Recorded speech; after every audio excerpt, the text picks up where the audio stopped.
Stress is a serious matter.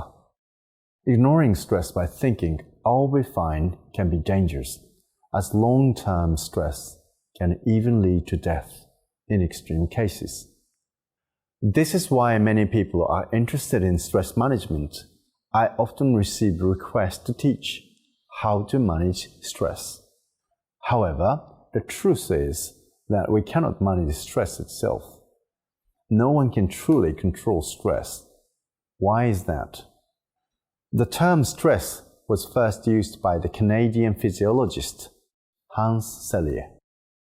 Selye discovered that when living organisms are exposed to external stresses, such as cold, injury, illness, or mental tension like anger or anxiety, the body reacts in an attempt to adapt. He called this the General Adaptation Syndrome. This syndrome can be divided into 3 stages. 1. The alarm reaction stage. This is the body's immediate reaction to a stressor. For example, the moment you are shocked by encountering a bear in the woods. In response to the shock, your body exhibits the signs such as a drop in body temperature, blood pressure, blood sugar, along with muscle tension and breath thickening. Number 2, the resistance stage. Immediately following the shock, the body prepares to defend itself. Body temperature, blood pressure, blood sugar rise, and muscle tension increases. Your heart rate quickens and your body prepares for fight or flight. 3. The exhaustion stage. If stress continues for too long, the body's energy is depleted and its ability to adapt gradually diminishes.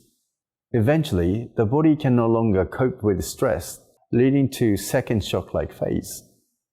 Symptoms such as a drop in body temperature, atrophy of the thymus and lymph nodes, and adrenal cortex dysfunction appear, potentially leading to death. In Buddhism, the events of the first stage are referred to as the first arrow, and the events of the second and third stages are called the second arrow. Stresses strike unexpectedly, and we cannot manage them. The first arrow cannot be managed. The real issue lies with the second arrow, as it is strongly influenced by the workings of the human mind. In the animal kingdom, after being struck by the first arrow, animals either fight or flee. If they manage to escape the stressor, they are not affected by the second arrow.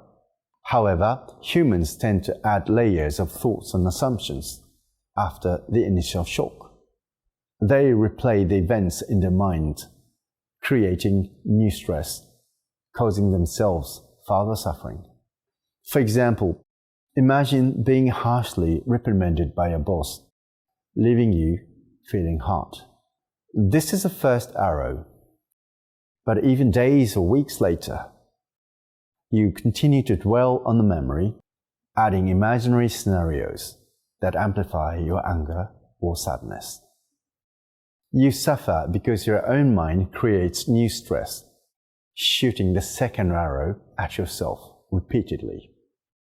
We cannot manage the first arrow of stress itself. What we can manage is our mind, which manufactures and releases the second arrow. Ultimately, what needs to be managed is not the stress, but ourselves.